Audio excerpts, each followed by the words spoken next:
লম্বা একজোড়া বাঁশ, বাঁশের মাঝে কঞ্চিতে রয়েছে পা রাখার জায়গা। তাতে পা রেখে ৬ থেকে ৮ ফিট উঁচু দিয়ে সড়কে হেঁটে বেড়াচ্ছে এক কিশোর।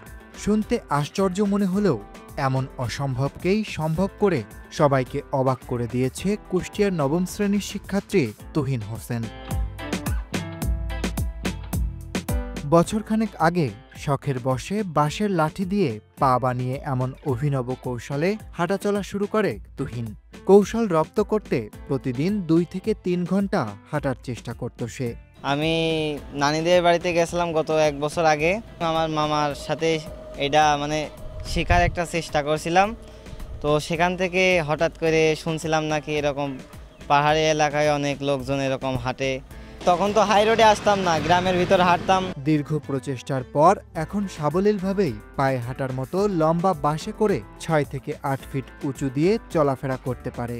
আর এভাবেই আরও অনেক উঁচুতে ওঠার স্বপ্ন তার। অনেক ছেলেপেলেই আমার কাছ থেকে হাঁটা শিখছে দেখে এখন ভালোই উঁচুতে হাঁটতে পারে। ছোট ছোট করে হাঁটতো, এখন অনেক উঁচুতে হাঁটতে পারে। তো গ্রামের লোকজন দেখে সবাই বলতো যে এরকম হাত পা ভেঙে যেতে পারে, তো সবাই বলতো আর কি। তারপরেও আমি এটা আমার শখ জাগে যে আমি এটা শিখবই। তো এটা চেষ্টা করতে থাকি। আমি গত ১ বছরের ভিতরে আমি এত উঁচুতে বানাইছি। কুষ্টিয়ার সদর উপজেলার বৃত্তিপাড়া গ্রামের নবম শ্রেণীর শিক্ষার্থী তুহিনের এমন ব্যতিক্রমী প্রতিভা সাড়া ফেলেছে এলাকায়। তার বাসে চড়ে এমন হাঁটার দৃশ্য দেখে মুগ্ধ এলাকাবাসী।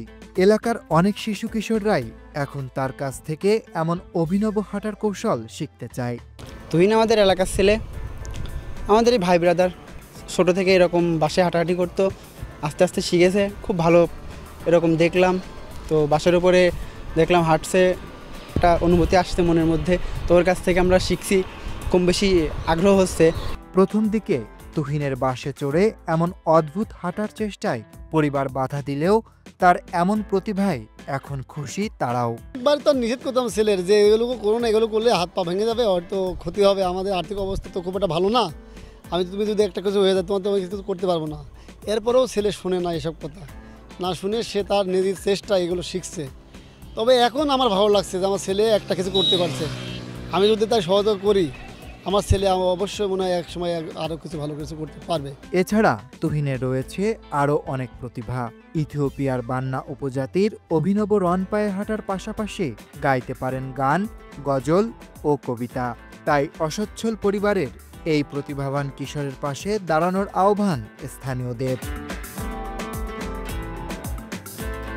Desk report, Dhaka express.